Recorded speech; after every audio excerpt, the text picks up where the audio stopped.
മഹാഭാരതം ആദിപർവം, സഭാപർവം, വനപർവം, വിരാടപർവം, ഉദ്യോഗപർവം, ഭീഷ്മപർവം, ദ്രോണപർവം, കർണപർവം, ശല്യപർവവും കഴിഞ്ഞ് സൗഭക്തിക പർവത്തിലെ പാണ്ഡവപക്ഷ ദുർവിധിയും കൃപന്റെ ഉപദേശവും അശ്വത്ഥാമാവിന്റെ പ്രതികാരോവേശവും ദ്രൗണിയുടെ രുദ്രസഹായവും ദൃഷ്ടദ്യുമ്ന വധവും ദുര്യോധനന്റെ മരണവും യുധിഷ്ഠിരാദികളുടെ വിലാപവും ദ്രൗണിയെ തേടിപ്പോയ ഭീമന്റെ കഥയും ബ്രഹ്മശിരസ എന്ന അസ്ത്രം ഉപയോഗിച്ച ദ്രൗണിയുടെ കഥയും കഴിഞ്ഞ് കൃഷ്ണശാപവും കൊണ്ടാണ് സൗഭക്തിക പർവം സമാപിച്ചത്. ഇനി മഹാഭാരതത്തിലെ അടുത്ത പർവമാണ് സ്ത്രീപർവം. തുടരുന്നു. ദുര്യോധനന്റെ മരണവാർത്ത കേട്ടപ്പോൾ ധൃതരാഷ്ട്രൻ ബോധമറ്റ് നിലംപതിച്ചു. പരിജനങ്ങൾ അദ്ദേഹത്തെ പരിചരിച്ചു. പ്രജ്ഞയുണർന്നപ്പോൾ അദ്ദേഹം കഠിനമായി നിലവിളിക്കുവാൻ തുടങ്ങി. കഴിഞ്ഞ കാലത്ത് താൻ ചെയ്ത പല തെറ്റുകളും അനുസ്മരിക്കുകയും പശ്ചാത്താപിക്കുകയും ചെയ്തു. ഭീഷ്മർ, ദ്രോണർ, വിതുരർ, കൃഷ്ണൻ തുടങ്ങിയവരുടെ ഉപദേശങ്ങളെ സ്വീകരിക്കാതിരുന്നതിനാൽ അദ്ദേഹം തന്നെത്താൻ ശപിച്ചു. അദ്ദേഹം പലതും പറഞ്ഞ് വിലപിച്ചുകൊണ്ട് കണ്ണീരൊഴുക്കുകയും ചെയ്തു. കുറച്ചു കഴിഞ്ഞപ്പോൾ സഞ്ജയൻ അദ്ദേഹത്തിന്റെ സമീപമെത്തി. അവൻ പലതും പറഞ്ഞ് മഹാരാജാവിനെ സമാധാനിപ്പിക്കുവാൻ ശ്രമിച്ചു. എന്നാൽ അതുകൊണ്ടൊന്നും ധൃതരാഷ്ട്രർക്ക് സമാധാനം കിട്ടിയില്ല. അദ്ദേഹം വിലപിച്ചു. പുത്രന്മാരും ബന്ധുക്കളും മുഴുവൻ മരിച്ച എനിക്ക് ജീവിതം കൊണ്ട് ഇനിയും എന്ത് കാര്യം? ഞാൻ കൊമ്പുകളെല്ലാം മുറിഞ്ഞു വീണ വൃക്ഷം പോലെ ഏകനായി. എൻ്റെ ഹൃദയം തകരുന്നു. ഇത്ര ഭയങ്കരമായ ഫലം അനുഭവിക്കുവാൻ തക്കതായി എന്ത് ഘോരമായ പാപമാണ് ഞാൻ ചെയ്തതെന്ന് അറിയുന്നില്ല. ഞാൻ മരിക്കുവാൻ തയ്യാറായിരിക്കുകയാണ്. ഈ സമയത്ത് വിതുരൻ അവിടെ എത്തി. ധൃതരാഷ്ട്രരുടെ വിലാപം കേട്ടപ്പോൾ അദ്ദേഹത്തെ സമാശ്വാസിപ്പിക്കുവാനായി വിതുരൻ പല സാരോക്തികളും പറഞ്ഞു. വിതുരൻ തുടർന്നു. മഹാരാജാവേ, സ്വയം സഹിക്കേണ്ട കാര്യങ്ങൾ സ്വയം സഹിക്കുക തന്നെ വേണം. അതല്ലാതെ അത് മറ്റുള്ളവരെ അറിയിക്കുന്നത് മഹാത്മാക്കളുടെ ലക്ഷണങ്ങളല്ല. ജനിച്ചവരൊക്കെ മരിക്കുന്നു എന്നത് സ്വാഭാവികമാണ്.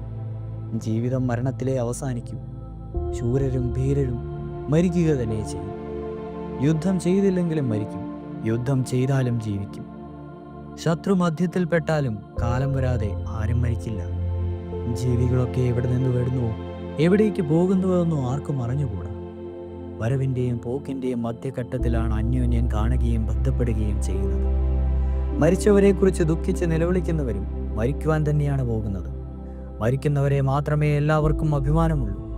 ജ്ഞാനികളും മൂഢന്മാരും ദരിദ്രരും ധനവാന്മാരും എല്ലാം യാതൊരു വ്യത്യാസവും കൂടാതെ എല്ലാവരും ചുടലയിൽ ചെന്നാൽ അല്ലൽ വിട്ട് സുഖമായി ഉറങ്ങും. യാതൊരു ദുഃഖവും അവർക്കറിയില്ല. മർത്യരുടെ ദേഹങ്ങൾ ഗേഹങ്ങൾ പോലെ തന്നെയാണ്. അങ്ങനെയാണ് വിദ്വാൻമാർ പറയുന്നത്. കാലം വരുമ്പോൾ വീട് വിട്ട് പോകുന്നത് പോലെ ദേഹം വിട്ട് ആത്മാവും പോകുന്നു. എന്നാൽ അതിൽ സത്യം മാത്രമാണ് ശാശ്വതമായിട്ടുള്ളത്. വസ്ത്രം പഴയതാകുമ്പോൾ അത് ഉപേക്ഷിക്കുന്നു, പകരം മറ്റൊന്നെടുത്ത് ഒടുക്കുന്നു. അതുപോലെ തന്നെയാണ് ദേഹി ദേഹത്തെ ഉപേക്ഷിക്കുകയും മറ്റൊരു ദേഹത്തെ സ്വീകരിക്കുകയും ചെയ്യുന്നത്. ക്ഷത്രിയർക്ക് ഒഴിവാക്കുവാൻ പാടില്ലാത്ത ധർമാചരണമാണ് യുദ്ധം. കൊന്നാലും ചത്താലും അവർ കൃതാർത്ഥരാണ്. കൊന്നവൻ യശസ്വിയായി തീരും. മരിച്ചവന് വീരസ്വർഗം ഭൂതിയും കിട്ടും. ഒരു യോഗിക്കോ തപസ്വിനിക്കോ കിട്ടാത്ത അനുഭവമാണ് യുദ്ധത്തിൽ മരിച്ച യോദ്ധാവിന് സ്വർഗത്തിൽ കിട്ടുന്നത്. ആ നിലയ്ക്ക് മരിച്ചവരെ ഓർത്തങ്ങ് വ്യസനിക്കേണ്ടതില്ല. അർത്ഥപുത്രാദികളാദികളാൽ ഭ്രമിച്ച് ജനന മരണങ്ങളൊക്കെ വശംവരനായി ഉഴലുന്ന അവസ്ഥയാണല്ലോ സംസാരം. സംസാരത്തിൽ മിക്കവരും അജ്ഞന്മാരാണ്. ഈ ലോകം എങ്ങനെ ഉണ്ടായി എന്നോ താൻ ആരാണെന്നോ എവിടെ നിന്ന് എന്തിനു വേണ്ടി വരുന്നുവെന്നോ മിക്കവാറും ആരും ചിന്തിക്കാറില്ല. അതാണ് മനുഷ്യന്റെ ദുഃഖത്തിന് ഹേതു. മുൻജന്മ ഫലമായി ജീവികൾ ഉണ്ടാവുകയും ഇല്ലാതാവുകയും ചെയ്യുന്നു. ജീവികൾ തങ്ങൾ ചെയ്ത കർമ്മത്തിന്റെ ഫലമായി സുഖമോ ദുഃഖമോ അനുഭവിക്കുന്നു. സുഖത്തിൻ്റെയോ ദുഃഖത്തിൻ്റെയോ ഭാരം ഏറ്റവും സ്വതന്ത്രനായാലും അസ്വതന്ത്രനായാലും ചുമക്കാതെ കഴിയുകയില്ല. വിവേകികൾ എപ്പോഴും സംസാരത്തെ ദുഃഖപൂർണമായി തല്ലാതെ സുഖം സ്വരൂപമായി കാണാറില്ല. ക്ഷണികവും ദുഃഖാർദ്രവുമായ സംസാരത്തിൻ്റെ ഏതൊരു ഘടകമാണ് ഒരാളെ തൃപ്തിപ്പെടുത്തുന്നത്. അതിനാൽ സംസാരത്തിൽ നിന്ന് പുറത്തു കിടക്കാതെ ആർക്കാണ് രക്ഷയുള്ളത്? മഹാരാജാവേ, അങ്ങ് അറിയേണ്ടതൊക്കെ അറിഞ്ഞ ആളല്ലേ. എന്നിട്ടും അങ്ങ് ഇപ്രകാരം ഇങ്ങനെ ദുഃഖത്തിനടിമപ്പെടുമെന്ന് അത് കാണുമ്പോൾ ഞാൻ ആശ്ചര്യപ്പെടുകയാണ്. വിതുരന്റെ വാക്കുകൾ കേട്ടപ്പോൾ ധൃതരാഷ്ട്രർക്ക് കുറച്ച് സമാധാനം തോന്നി. എങ്കിലും ശാശ്വതമായ സമാധാനം ലഭിച്ചില്ല. തൻ്റെ സ്വന്തപ്പെട്ടവരെല്ലാം മരിച്ച സ്ഥിതിക്ക് താൻ എന്തിനാണ് ഇനിയും ജീവിച്ചിരിക്കുന്നതെന്ന ചിന്ത അദ്ദേഹത്തെ അലട്ടിക്കൊണ്ടേയിരുന്നു. ആത്മഹത്യ ചെയ്ത് ജീവിതം അവസാനിപ്പിക്കുന്നതാണ് നല്ലതെന്ന് പോലും അദ്ദേഹത്തിന് തോന്നി. അദ്ദേഹം ആ വിവരം വിതുരനോട് പറയുകയും ചെയ്തു. ഈ സമയത്ത് വ്യാസഭഗവാൻ ധൃതരാഷ്ട്രരുടെ മുന്നിൽ പ്രത്യക്ഷപ്പെട്ടു. അദ്ദേഹവും വളരെയേറെ പുത്രനെ ഉപദേശിക്കുകയും ചില ദേഹരഹസ്യങ്ങൾ ധൃതരാഷ്ട്രനെ അറിയിക്കുകയും ചെയ്തു. ദുര്യോധനൻ കലിയുടെ അംശാവതാരമായി ഭൂമിയിൽ ജന്മമെടുത്തതാണെന്നും അവന് തുണയേകിയ ശകുനിയും കർണനും മറ്റും ദൈവയോഗത്താൽ പിറന്നവരാണെന്നും അവരുടെയെല്ലാം നാശം ദൈവോചകമായിട്ടുണ്ടായതായിരുന്നുവെന്നും വ്യാസൻ പറഞ്ഞതിൻ്റെ സാരം അവന് മനസ്സിലാകുകയും ചെയ്തു. തുടർന്ന് അദ്ദേഹം തുടർന്നു, നിന്റെ മക്കൾ ആത്മാപരാധം കൊണ്ട് മരിച്ചതാണ്. അവർ ദുരാത്മാക്കളായിരുന്നു. അവരെ ഓർത്ത് നീ മാഴരുത്. ശോകത്തിന് കാരണമില്ല. പുത്രശോകം കൊണ്ട് കത്തിക്കളയുന്ന അഗ്നിയെ പ്രജ്ഞയാകുന്ന ജലം കൊണ്ട് കെടുത്തുക സ്വധർമ്മത്തെ പാലിക്കാതെ ആത്മഹത്യ ചെയ്യുന്ന മൂഢത്വമാണ്. ഏതവസരത്തിലും ധീരനായ കർത്തവ്യത്തെ പാലിക്കുന്നതാണ് വിവേകം. മരിച്ചവരുടെയും ഉദകക്രിയയെല്ലാം ചെയ്യണം. അതാണ് ഇപ്പോഴത്തെ പ്രധാന കർത്തവ്യം. വ്യാസനുടൻ തന്നെ അപ്രത്യക്ഷനായി. ധൃതരാഷ്ട്രർക്ക് ശാന്തത കൈവന്നു. അദ്ദേഹം സമാധാന ചിത്തനായി ആത്മഹത്യാ ചിന്ത കൈവെടിഞ്ഞ് മരിച്ചവരുടെ ശേഷക്രിയകൾ ചെയ്യുവാനായി പോർക്കളത്തിലേക്ക് പോകുവാൻ ഒരുമ്പിട്ടു. സ്ത്രീ ജനങ്ങളെയെല്ലാം കൂട്ടി കുരുക്ഷേത്രത്തിലേക്ക് പോകുന്നതിനുള്ള വാഹനങ്ങൾ തയ്യാറാക്കുവാൻ ആജ്ഞാപിച്ചു. യുദ്ധഭൂമിയിലേക്ക് പോകുന്നതിനുള്ള വാഹനങ്ങൾ തയ്യാറാക്കപ്പെട്ടു. ഗാന്ധാരി, കുന്തിദേവി തുടങ്ങിയ സ്ത്രീകളെല്ലാം പുറപ്പെടുവാൻ കൽപ്പനയായി. അവർ ആഭരണങ്ങളെല്ലാം പൊട്ടിച്ചെറിഞ്ഞ് തലമുടി അഴിച്ചിട്ട് ഒറ്റ വസ്ത്രം ധരിച്ച് മാറത്തടിച്ച് നിലവിളിച്ചുകൊണ്ട് രാജകൊട്ടാരത്തിൻ്റെ പുരോഭാഗത്തെത്തി. വിതുരൻ അവരെയൊക്കെ സ്വാന്തന വാക്കുകൾ പറഞ്ഞ് കഴിയുന്നിടത്തോളം സമാധാനിപ്പിച്ചുകൊണ്ടേയിരുന്നു. വിധവകളും അനാഥകരുമായി തീർന്ന അവർ ഒന്നുകൊണ്ടും സമാധാനിപ്പിക്കുവാൻ കഴിഞ്ഞില്ല. അവർ ഉച്ചത്തിൽ നിലവിളിക്കുകയും കണ്ണുനീർ പൊഴിക്കുകയും ചെയ്തു. വമ്പിച്ച വിലാപയാത്രയായിട്ടാണ് എല്ലാവരും കുരുക്ഷേത്രത്തിലേക്ക് യാത്രയായത്. രാജകൊട്ടാരത്തിന് പുറത്തിറങ്ങാതെ സുഖലോലുപുകളായി രമ്യഹർമ്മങ്ങളിൽ മാത്രം കഴിഞ്ഞിരുന്ന രാജ്ഞിമാരുടെയും കുട്ടികളുടെയും ആർത്തരോദനം പുരവാസികളുടെ എല്ലാം കരളലിയിച്ചു. അവരുടെ വിലാപയാത്രയിൽ പങ്കുകൊണ്ടു. യുദ്ധകാര്യങ്ങളെല്ലാം അവസാനിപ്പിച്ച് ഹസ്തിനാപുരിയിലേക്ക് പുറപ്പെടുവാൻ യുധിഷ്ഠിരാദികൾ സന്നദ്ധരായി. അപ്പോഴാണ് ധൃതരാഷ്ട്രരും ഗാന്ധാരിയും കുന്തിയും മറ്റും യുദ്ധക്കളത്തിലേക്ക് വരുന്നുവെന്ന് ധർമ്മരാജാവ് അറിഞ്ഞത്. ഉടൻ തന്നെ പാണ്ഡവന്മാരും കൃഷ്ണനും പാഞ്ചാലിയും മറ്റ് പാഞ്ചാലി സ്ത്രീകളും യുയുത്സുവും യുയോധാമനും മറ്റും ചേർന്ന് ഈ ധൃതരാഷ്ട്രയെയും സംഘത്തെയും എതിരേൽക്കുന്നതിനായി ഗംഗാതീരത്തേക്ക് പോയി. അപ്പോഴേക്കും മഹാരാജാവ് കൗരവരാജ്ഞിമാരും ഗംഗാതീരത്തെത്തി. അവർ അപ്പോഴും വിലപിച്ചുകൊണ്ടിരുന്ന അവരുടെ വിലാപം ഗംഗാതീരത്തെ ശബ്ദമയനമാക്കി. ഹേ ധർമ്മരാജാവേ, നിന്റെ ധർമ്മജ്ഞത്വം എവിടെ പോയി? ഭ്രാതാക്കളെയും ഗുരുക്കന്മാരെയും ഒക്കെ നിഷ്കരണം വധിച്ചവനല്ലേ നീ? ഭീഷ്മരെയും ദ്രോണയും ഒക്കെ കൊല്ലിച്ച നിന്റെ ഹൃദയത്തിൽ കാഠിന്യം കടുപ്പം തന്നെ. ഇവരെയൊക്കെ നശിച്ചിട്ട് നിനക്ക് എന്തിനാണ് ഈ രാജ്യം? അഭിമന്യുവും പാഞ്ചാലിയ പുത്രന്മാരും ഇല്ലാതെ നീ എങ്ങനെ സന്തോഷിക്കുന്നു? ഇപ്രകാരം ഓരോന്ന് പറഞ്ഞ് സ്ത്രീകൾ വിലപിക്കുന്നുണ്ടായിരുന്നു. ഇതെല്ലാം കേട്ടപ്പോൾ ധർമ്മപുത്രൻ വിഷണ്ണനായി. എങ്കിലും അതൊന്നും പുറത്തു കാണിക്കാതെ അദ്ദേഹവും അനുജന്മാരും കൃഷ്ണനും കൂടി അവരുടെ ഇടയിൽ കൂടി ധൃതരാഷ്ട്രന്റെ മുന്നിലെത്തി. യുധിഷ്ഠിരൻ അന്ധനായ തന്റെ വല്യച്ഛനോട് പോർ പറഞ്ഞ് തന്റെ ആഗമന വിവരം അറിയിച്ചു. ധൃതരാഷ്ട്രന്റെ മനസ്സിൽ ദുഃഖവും പാണ്ഡവരോടുള്ള അപ്രീതിയും നിറഞ്ഞു നിന്നിരുന്നു. എങ്കിലും അദ്ദേഹം യുധിഷ്ഠിരനെ പുൽകുകയും തഴുകുകയും ചെയ്തു.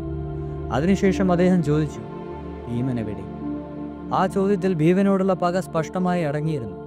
ആപ്തിസദൃശ്യമായ ദുഷ്ടത ഹൃദയത്തിൽ തിങ്ങി നിന്നിരുന്ന ധൃതരാഷ്ട്രന്റെ കോപാഗ്നി ഭീമനെ ദഹിപ്പിക്കുവാൻ പോരുന്നതായിരുന്നു. ഇത് മനസ്സിലാക്കിയ കേശവൻ ഭീമനെ പിടിച്ച് പുറകോട്ട് മാറ്റിയിട്ട് ഇരുമ്പുകൊണ്ടുണ്ടാക്കിയ ഭീമന്റെ ഒരു രൂപം ധൃതരാഷ്ട്രന്റെ മുന്നിലേക്ക് നീക്കി വെച്ചു. എന്താണ് സംഭവിക്കുവാൻ പോകുന്നതെന്ന് നേരത്തെ തന്നെ അറിയാമായിരുന്ന കൃഷ്ണൻ ഭീമന്റെ ഇരുമ്പ് പ്രതിമ കൊണ്ടുവന്ന് മുൻകൂട്ടി തയ്യാറാക്കി വെച്ചിരുന്നു. ധൃതരാഷ്ട്രൻ ആ കാരിരുമ്പ് പ്രതിമ ഇരു കൈകളിലും ചേർത്ത് കഠിനമായി അമർത്തി പുൽകി. പ്രതിമ പല കഷ്ണങ്ങളായി ഉടഞ്ഞു. 10,000 ആനയുടെ ശക്തിയുള്ളവനായ മഹാശക്തൻ ഭീമനാണെന്ന് വിചാരിച്ച ആ കാരിരുമ്പ് പ്രതിമ ബലമായി അമർത്തി ഉടച്ചപ്പോൾ അദ്ദേഹത്തിന്റെ മാറുപൊട്ടി രക്തമൊലിക്കുകയും അദ്ദേഹത്തിന് മോഹാലസ്യമുണ്ടാവുകയും ചെയ്തു. അടുത്തുണ്ടായിരുന്ന സഞ്ജയൻ ഉടൻ തന്നെ ധൃതരാഷ്ട്രരെ താങ്ങി. അല്പനേരത്തിന് ശേഷം അദ്ദേഹം മോഹാലസ്യം വിട്ടപ്പോൾ സഞ്ജയൻ പറഞ്ഞു, മഹാരാജാവേ, അങ്ങിപ്രകാരം ചെയ്യരുതായിരുന്നു. ഇത് കഷ്ടമായി പോയി. ഭീമൻ മരിച്ചുവെന്നാണ് ധൃതരാഷ്ട്രർ വിചാരിച്ചത്. അപ്പോൾ അദ്ദേഹത്തിന് കുണ്ഠിതം തോന്നി. പശ്ചാത്താപിച്ചുകൊണ്ട് അയ്യോ ഭീമ എന്ന് നിലവിളിച്ചു. കോപം പോയി ഭീമനെ ഹിംസിച്ചതിൽ ദുഃഖിക്കുകയാണ് ധൃതരാഷ്ട്രൻ എന്നറിഞ്ഞപ്പോൾ പുരുഷോത്തമനായ കൃഷ്ണൻ പറഞ്ഞു, ദുഃഖിക്കേണ്ടതില്ല രാജാവേ, നീ ഭീമനെ കൊന്നിട്ടില്ല.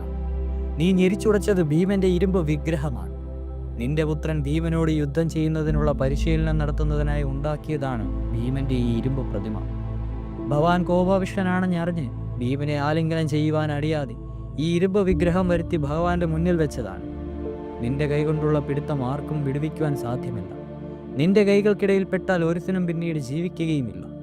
പുത്രശോകം കൊണ്ട് ഉൾത്താപം പൂണ്ട നിനക്ക് പ്രതികാരം ചെയ്യുവാനുള്ള പാപബുദ്ധി ഉണ്ടായിരുന്നു. ഹേ രാജേന്ദ്ര, അതുകൊണ്ടാണ് നീ ഭീമനെ കൊല്ലുവാൻ വിചാരിച്ചത്. രാജാവെ, അങ്ങയ്ക്കിത് ചേർന്നതല്ല. നിന്റെ മരിച്ച മക്കൾ ഇനിയും ജീവിക്കുകയില്ല. ഭവാന്റെ മക്കളെ കൊല്ലുന്നതിൽ ഭീമനൊരു നിമിത്തം മാത്രമായിരുന്നു.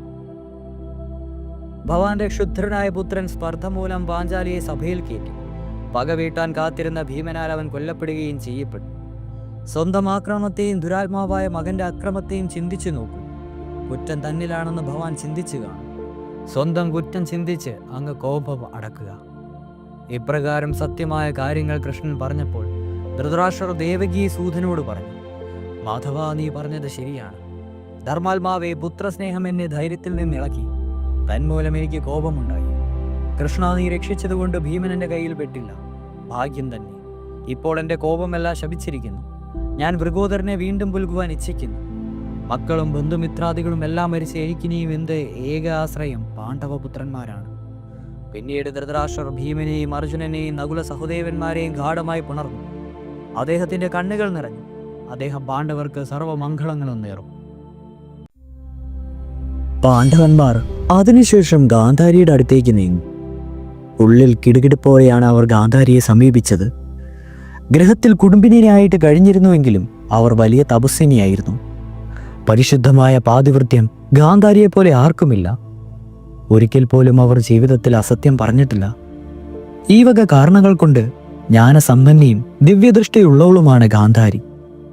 കൂടാതെ വ്യാസാചാര്യന്റെ ഉപദേശവും അനുഗ്രഹവും ലഭിച്ച് ആത്മജ്ഞാനത്തെ നേടിയിട്ടുമുണ്ട്.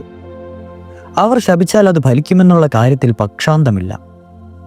പുത്രവിയോഗം കൊണ്ട് അവർ അസ്വസ്ഥയും ക്രുദ്ധയുമായിരുന്നു. ഈ വക കാരണങ്ങളാൽ ഗാന്ധാരിയെ സമാധാനപ്പെടുത്തണമെന്നും അവർ ശപിക്കുവാൻ ഇടയാകരുതെന്നും കരുതി പാണ്ഡവർ സമീപിക്കുന്നതിന് മുമ്പ് തന്നെ വ്യാസഭഗവാൻ അവരുടെ അടുക്കലെത്തി. വ്യാസൻ ഗാന്ധാരിയോട് പറഞ്ഞു, ദേവി, ശാപചിന്ത കളയൂ. പാണ്ഡവന്മാർ അപരാധികളല്ല. യുദ്ധാരംഭത്തിൽ ദുര്യോധനൻ ദേവിയെ സമീപിച്ച് വിജയമാശംസിക്കാൻ അപേക്ഷിച്ചില്ലേ? അന്ന് ദേവി എന്താണ് പുത്രനോട് പറഞ്ഞത്? ധർമ്മം എവിടെയോ അവിടെ വിജയമുണ്ടാവുമെന്ന്. ഇപ്പോൾ അത് തന്നെയാണ് സംഭവിച്ചിരിക്കുന്നത്. ജയിച്ചത് ധർമ്മമാണ്, അല്ലാതെ പാണ്ഡവരല്ല. നശിച്ചത് അധർമ്മമാണ്, കൗരവരുമല്ല. അതുകൊണ്ട് കോപമടക്കണം. പാണ്ഡവരെ ശപിക്കരുത്. അവരോട് പഴയതെല്ലാം മറന്ന് മാതൃഭാവത്തോടെ പെരുമാറണം. വേദവ്യാസന്റെ ഉപദേശം കേട്ടപ്പോൾ ഗാന്ധാരിയുടെ കോപം തണുത്തു. കലങ്ങി മറിഞ്ഞിരുന്ന അവരുടെ മനസ്സ് നിർമ്മലമായി. അവരുടെ മുഖത്ത് ശാന്തത കളയാടി. ഗാന്ധാരി പറഞ്ഞു, ഭഗവാനെ, പുത്രദുഃഖം എൻ്റെ മനസ്സിനെ കലുക്ഷമാക്കിയത് ശരി തന്നെയാണ്. എന്നാൽ അങ്ങയുടെ ഉപദേശം കൊണ്ട് എനിക്ക് സമാധാനം വീണ്ടു കിട്ടിയിരിക്കുന്നു. പാണ്ഡവന്മാരുടെ വിജയത്തിൽ എനിക്ക് അശാന്തിയില്ല. അവരെയും എൻ്റെ പുത്രന്മാരായി ഞാൻ കരുതുന്നു. ദുശാസനും ശകുനിയുമാണ് ഈ വിനയെല്ലാം വരുത്തിവെച്ചത്. എൻ്റെ പുത്രന്മാരുടെ അഹങ്കാരമാണ് ഈ യുദ്ധത്തിന് കാരണം. അതിൻ്റെ ഫലം അവർ അനുഭവിക്കുകയും ചെയ്തു. എന്നാൽ വാസുദേവന്റെ സാന്നിധ്യത്തെ അദ്ദേഹത്തിന്റെ മുന്നിൽ വെച്ച് അരയ്ക്ക് താഴെ അടിച്ച് ദുര്യോധനെ അധാർമികമായിട്ടാണ് ഭീമൻ കൊല ചെയ്തത്. ഇത് ഭീമൻ കാണിച്ച അക്ഷന്തവ്യമായ ഒരു അപരാധമാണ്. ഭീമൻ ഇത് കേട്ട് നിൽക്കുകയായിരുന്നു. അവൻ ധൈര്യം അവലംബിച്ച് ഗാന്ധാരിയുടെ മുന്നിലെത്തി പാദം തൊട്ട് നമസ്കരിച്ചിട്ട് ബോധിപ്പിച്ചു, അമ്മേ, ധർമ്മത്തോടും അധർമ്മത്തെയും പറ്റി ചിന്തിക്കാതെ പ്രാണഭയം കൊണ്ട് ആത്മരക്ഷയ്ക്കുള്ള മാർഗം നോക്കി ഞാൻ അങ്ങനെ ചെയ്തു പോയതാണ്.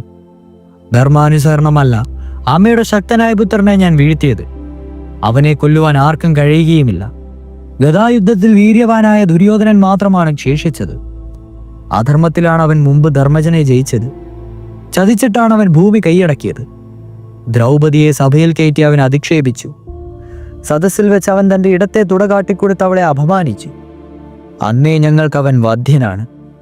അവൻ മഹാവൈര്യം ഊതിപ്പെരുക്കി ആളിക്കത്തിച്ചു. കാട്ടിൽ ഞങ്ങളെ വളരെ കാലം ക്ലേശിപ്പിച്ചു. ദുര്യോധനെ ജയിക്കാതെ ആഴിചൂടുന്ന ഈ ഊഴിയെ ഭുജിക്കുവാൻ ഞങ്ങൾക്ക് സാധ്യമല്ലായിരുന്നു. ദ്വന്ദ്വയുദ്ധത്തിൽ എന്നെ ജയിച്ചില്ലായിരുന്നുവെങ്കിൽ ഈ നാട് മുഴുവൻ അവൻ വീണ്ടും തേടുമായിരുന്നു. എൻ്റെ സഹോദരന്മാർ വീണ്ടും കാട്ടിൽ പോകേണ്ടി വരുമായിരുന്നു. അതെല്ലാം ഓർത്തപ്പോൾ എങ്ങനെയും അവനെ കൊല്ലാതിരിക്കുവാൻ എനിക്ക് കഴിഞ്ഞില്ല. തന്മൂലം ഞാനത് ചെയ്തതാണ്. അമ്മ അതുകൊണ്ട് എന്നോട് ക്ഷമിക്കണം. ഭീമൻ കണ്ണുനീർ വാർത്തു. ഗാന്ധാരിയുടെ പാദത്തിൽ സാഷ്ടാംഗം നമസ്കരിക്കുകയും ചെയ്തു. ഭീമന്റെ അനുനയ വാക്കുകൾ കേട്ടപ്പോൾ ഗാന്ധാരിയുടെ കോപം ശമിച്ചു. അവൾ ഭീമനെ പിടിച്ചെഴുന്നേൽപ്പിച്ചുകൊണ്ട് പറഞ്ഞു, ഉണ്ണി, നീ എൻ്റെ പുത്രനെ പൂഴ്ത്തി പറഞ്ഞത് ശരിയാണ്. നീ പറഞ്ഞതൊക്കെ അവൻ ചെയ്തതുമാണ്. അവനെ വധിച്ചതിൽ ഞാൻ നിന്നെ കുറ്റപ്പെടുത്തുന്നില്ല.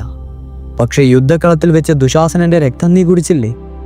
സത്യത്തിൽ ഗർഹിക്കുന്ന ഘോരമായ പ്രവൃത്തിയല്ലേ നീ ചെയ്തത്? ദുർജനങ്ങൾക്ക് ചേർന്ന ക്രൂരകർമ്മമാണ് നീ ചെയ്തത്. അത് യുക്തമായില്ല, ചെയ്യരുതാത്തതായിരുന്നു വൃഗോദര. ഭീമൻ പറഞ്ഞു, അമ്മ പറഞ്ഞത് ശരിയാണ്. അന്യന്റെ ചോര കുടിക്കുവാൻ പാടില്ല. സത്യത്തിൽ ഞാൻ ചോര കുടിച്ചില്ല. പല്ലും ചുണ്ടും വിട്ട് ഞാൻ രക്തമകത്തേക്ക് ഇറക്കിയേയില്ല. ദ്രൗപദിയുടെ മുടിക്ക് ചുറ്റിപ്പിടിച്ച് അവളെ സഭയിലൊക്കെ വലിച്ചിഴച്ചപ്പോൾ നിന്റെ ചോര ഞാൻ കുടിക്കുമെന്ന് ചൊടിച്ചുകൊണ്ട് ഞാൻ പറഞ്ഞ വാക്കുകൾ എൻ്റെ ഉള്ളിലുണ്ടായിരുന്നു. അത് പാലിച്ചില്ലെങ്കിൽ ഞാൻ ക്ഷാത്രധർമ്മഭ്രഷ്ടനായി തീരുമായിരുന്നു. അതുകൊണ്ട് അങ്ങനെ ഞാൻ ചെയ്തു പോയതാണ്. അമ്പേ ഗാന്ധാരി, എന്നിൽ തെറ്റാരോപിക്കരുതേ. എനിക്ക് മാപ്പ് തരണേ. തുടർന്ന് ഗാന്ധാരി ഭീമസേനോട് ചോദിച്ചു, ഞങ്ങളുടെ 100 പുത്രന്മാരെ നീ കൊന്നുവല്ലോ. എന്നാൽ അവരിൽ കുറ്റം കുറഞ്ഞ ഒരുത്തനെയെങ്കിലും ശേഷിച്ചിരിക്കുന്നുവെങ്കിൽ അന്ധരും വൃദ്ധരുമായ ഞങ്ങൾക്ക് ഒരു ഊന്നുപടിയായി അവൻ ഉപകരിക്കുമായിരുന്നു. മോനെ, നീ അങ്ങനെയൊരു ധർമ്മം നീ ഞങ്ങൾക്ക് വേണ്ടി ചെയ്തില്ലല്ലോ. അത് കഷ്ടമായിപ്പോയി. ഭീമന് മറുപടിയൊന്നും പറയുവാനുണ്ടായിരുന്നില്ല. അവൻ ലജ്ജിച്ച് തല താഴ്ത്തി നിന്നു. ഗാന്ധാരി കോപം കൊണ്ട് വിറച്ചു. അവൾ ചോദിച്ചു, ധർമ്മപുത്രൻ എവിടെ? ഇത് കേട്ട് ധർമ്മപുത്രൻ ഭയചകിതനായി ഗാന്ധാരിയുടെ മുന്നിലെത്തി. ആദരവോടെ തൊഴുതുകൊണ്ട് മൃദുവായി പറഞ്ഞു, ദേവി, ഭൗതിയുടെ പുത്രന്മാരെ കൊന്ന ക്രൂരനായി യുധിഷ്ഠിരനിതാ മുന്നിൽ നിൽക്കുന്നു. ശാപത്തിന് യോഗ്യനാണ് ഞാൻ. ലോകം പിടിക്കുവാൻ ജനിച്ച മഹാപാപിയാണ് ഞാൻ. എനിക്കും ജീവനും വേണ്ട, രാജ്യവും വേണ്ട, ധനവും വേണ്ട. എന്നെ ശപിച്ചോളൂ. ഗാന്ധാരി ഒന്നും പറഞ്ഞില്ല. യുധിഷ്ഠിരൻ നെടുവീർപ്പിടുകയും ചെയ്തു.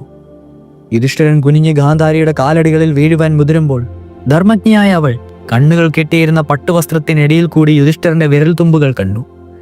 ഗാന്ധാരിയുടെ നോട്ടത്താൽ നഖങ്ങൾ വെന്തുപോയി. ഇത് കണ്ട അർജുനൻ വാസുദേവന്റെ പിന്നിൽ ഒളിച്ചു. പിന്നീട് ഗാന്ധാരി കോപം ശമിച്ച് തൻ്റെ മുന്നിൽ വന്ന പാണ്ഡവരെയെല്ലാം ആശ്വസിപ്പിക്കുകയും അവരുടെ മാതൃഭാവേനെ പെരുമാറുകയും ചെയ്തു. അതിനുശേഷം പാണ്ഡവർ കുന്തിദേവിയുടെ സൗധത്തിലെത്തി. വളരെ കാലമായി പുത്രന്മാരെ കാണാതിരിക്കുന്ന അവർ വസ്ത്രം കൊണ്ട് മുഖം മറച്ച് കണ്ണുനീരൊഴുക്കി. പാണ്ഡവർക്കും ദുഃഖം താങ്ങുവാൻ കഴിഞ്ഞില്ല. അവരും കണ്ണുനീർ വാർത്തു. മക്കൾ മരിച്ച കൃഷ്ണയുടെ വിലാപം കുന്തിദേവിയുടെ ഹൃദയത്തിൽ കടുത്ത ആഘാതമുളവാക്കി. എങ്കിലും അവർ ദ്രൗപദിയെ പലതും പറഞ്ഞ് ആശ്വസിപ്പിച്ചു. അപ്പോൾ അവിടെ എത്തിയ ഗാന്ധാരിയും പല സമാധാന വാക്കുകളും പറഞ്ഞ് പാഞ്ചാലിയെ സമാധാനിപ്പിച്ചു. പിന്നീട് വ്യാസന്റെ അനുവാദത്തോടെ ധൃതരാഷ്ട്ര രാജാവും യുധിഷ്ഠിരാദികളും കൃഷ്ണനെ മുന്നിൽ നടത്തി കൗരവ പാഞ്ചാല സ്ത്രീകളോടും കൂടി പോർക്കളത്തിലേക്ക് യാത്രയായി. അർദ്ധകന്മാരും പുത്രന്മാരും ഭ്രാതാക്കളും പിതാക്കളും ബന്ധുക്കളും ഭരിച്ചവരായിരുന്നു ആ സ്ത്രീകൾ. സംഹാര നൃത്തം ചെയ്യുന്ന രുദ്രന്റെ ക്രീഡാരംഗം പോലെ ഭയാനകമായിരുന്നു ആ രണഭൂമി. അവിടെ കണക്കില്ലാത്ത ശവങ്ങൾ അടിഞ്ഞുകൂടിയിരുന്നു. രക്തപ്രവാഹം അപ്പോഴും നിലച്ചിരുന്നില്ല. പോർക്കളത്തിന്റെ പല ഭാഗങ്ങളും ചോര പുരണ്ട് കുതിർന്നിരുന്നു. മാംസം തിന്നുന്നതിനായി പക്ഷികളും മൃഗങ്ങളും കൂട്ടം കൂട്ടമായി കൂടിയിരുന്നു. മുമ്പെങ്ങും കാണാത്ത ഈ പൈശാചികമായ ഈ ഒരു ദൃഷ്ടി കണ്ട് നാരിമാർ നെഞ്ചത്തടിച്ച് നിലവിളിച്ചു. അവരുടെ മുഖങ്ങൾ രോക്ഷം കൊണ്ടും രോദനം കൊണ്ടും രക്തഭയമായി തീർന്നു. ചിലർ തേരിൽ നിന്ന് നിലത്തു വീണു. ചിലർ ബോധരഹിതരായി. ചിലർ നിശ്ചയിച്ചതനകളായി. ഏതാനും സമയം കഴിഞ്ഞ് അവരെല്ലാം തങ്ങളുടെ പ്രിയപ്പെട്ടവരുടെ ജഡമെങ്കിലും കാണുന്നതിനുള്ള ആഗ്രഹത്തോടെ യുദ്ധക്കളം ചുറ്റി നടന്നു.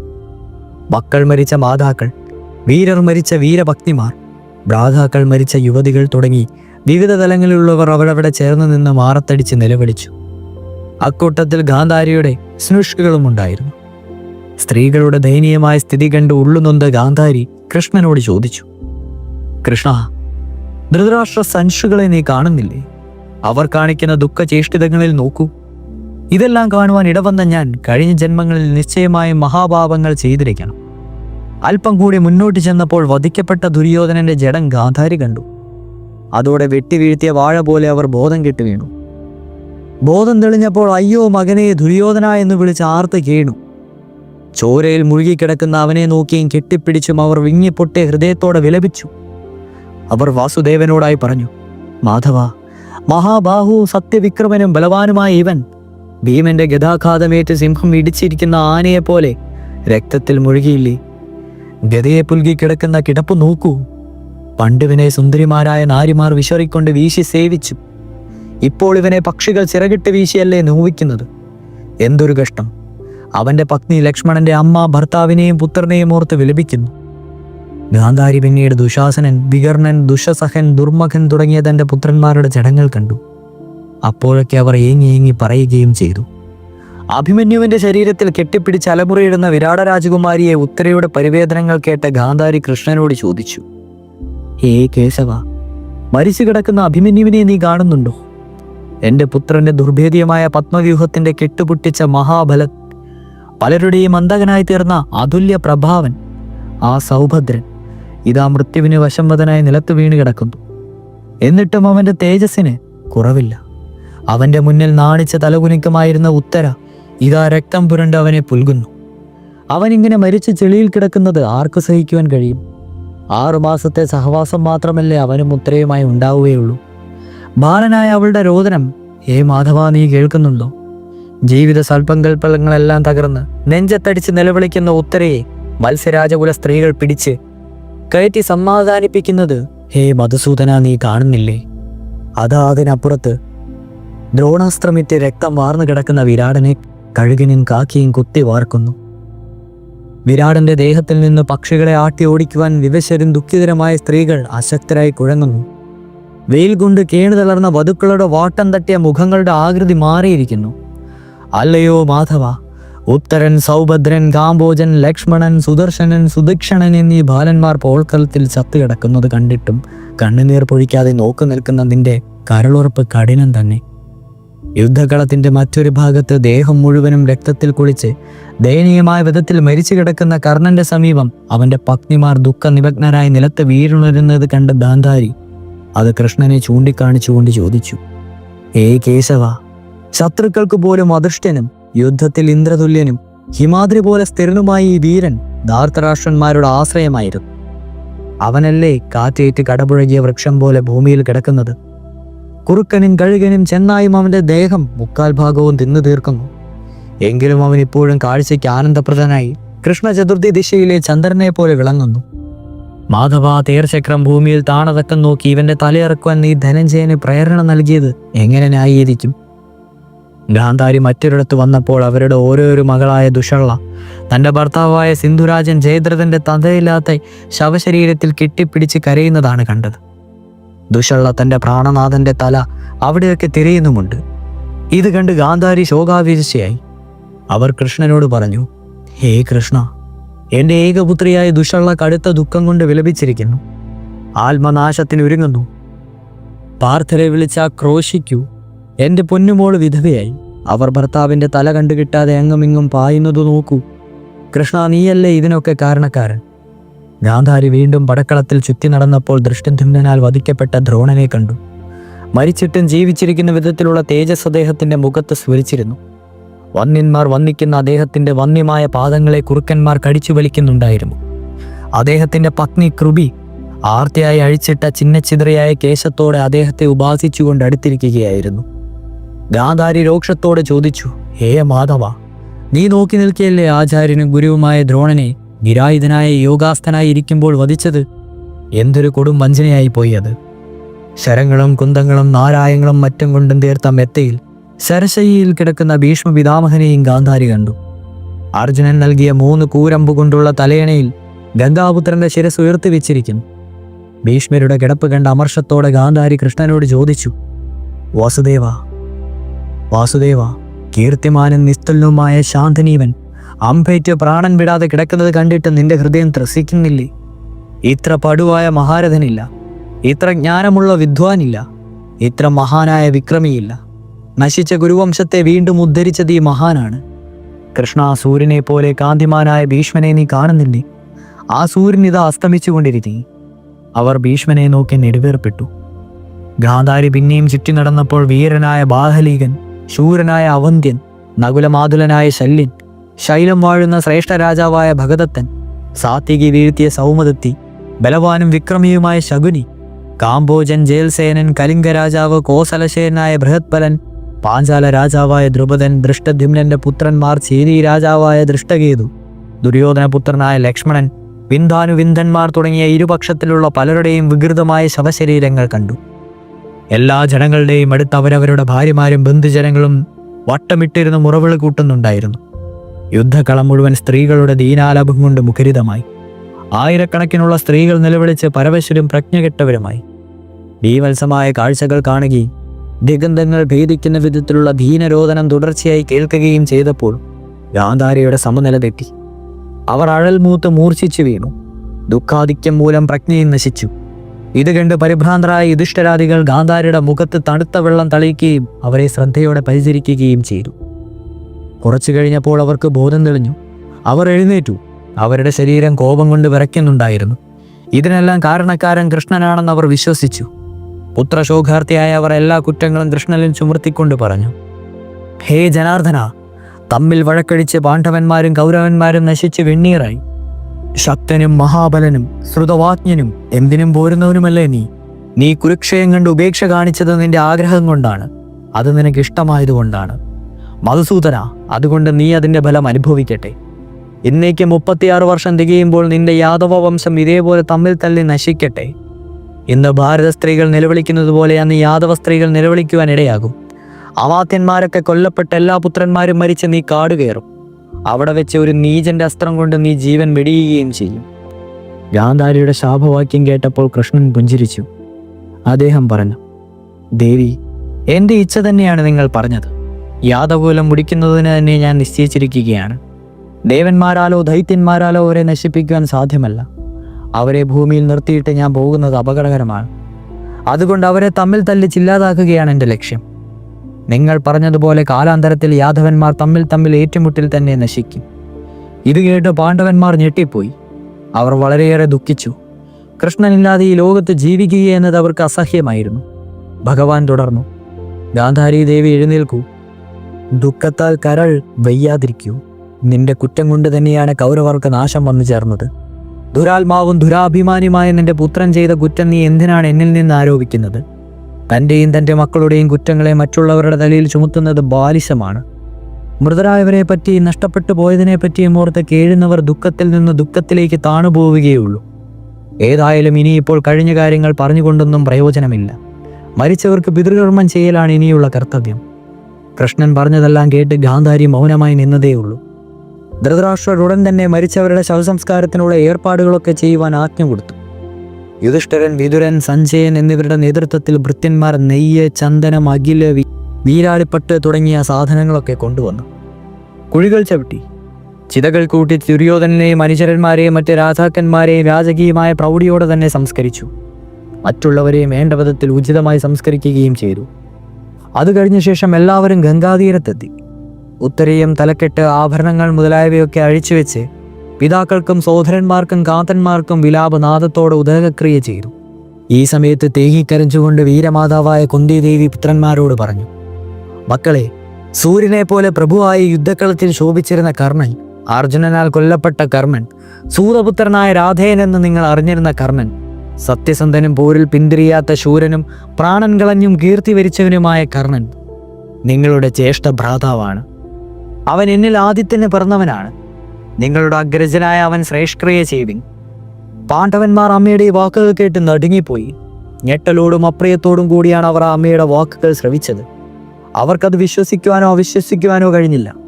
വിവിധ വികാരങ്ങൾ അവരെ വീർപ്പ് മുട്ടിച്ചു. കർണനെ പറ്റി ഓർത്ത് അവർ അതീവ ദുഃഖിതരായി. അല്പനേരം കഴിഞ്ഞ് പുരുഷവ്യാഘ്രനായ യുധിഷ്ഠിരൻ പാമ്പിനെ പോലെ ചീറ്റിക്കൊണ്ട് കുന്തിയോട് പറഞ്ഞു: എന്ത്? കർണൻ ഞങ്ങളുടെ ജ്യേഷ്ഠഭ്രാതാവാണെന്നോ? സർവശസ്ത്ര രാധോത്തരമായ അവൻ ഞങ്ങളുടെ വല്യേട്ടനാണെന്നോ? ആശ്ചര്യവീര്യവാനായ അവൻ അമ്മയുടെ ആദ്യ പുത്രനാണെന്നോ? കഷ്ടം! കർണനെ കൊല്ലുകയാൽ ഞങ്ങൾ ആർത്തരായിരിക്കുന്നു. അഭിമന്യു വിനാശത്താലും ദ്രൗപദയവധത്താലും പാഞ്ചാലയുടെയും നാശത്താലും കുരുവംശത്താലും ഉണ്ടായ ദുഃഖം ഇപ്പോൾ 100 ഇരട്ടിയായി വർദ്ധിച്ചിരിക്കുന്നു. കർണൻ ഞങ്ങളുടെ ജ്യേഷ്ഠനാണെന്ന് അറിയാതിരുന്നത് കൊണ്ട് ഞങ്ങൾ അവനെ വധിക്കേണ്ടി വന്നു. അങ്ങനെ ഞങ്ങൾ പാപികളായി തീർന്നു. അമ്മ എന്തിനീ രഹസ്യം ഞങ്ങളിൽ നിന്ന് മറച്ചു വെച്ചു? അത് വളരെ ക്രൂരമായി പോയി. അതുകൊണ്ട് മേലിൽ സ്ത്രീകൾക്കൊരിക്കലും രഹസ്യം മനസ്സിൽ കാത്തു സൂക്ഷിക്കുവാൻ കഴിയാതിരിക്കട്ടെ. യുധിഷ്ഠിരരും സഹോദരന്മാരും കർണൻ ഉദകക്രിയ ചെയ്തു. അതിനുശേഷം എല്ലാവരും ഗംഗയിൽ സ്നാനം ചെയ്ത് കരയ്ക്ക് കയറുകയും ചെയ്തു. ഇതോടുകൂടി മഹാഭാരതം സ്ത്രീപർവം അവസാനിക്കുകയാണ്. ഇനി മഹാഭാരതം ശാന്തിപർവമാണ്. തുടരും.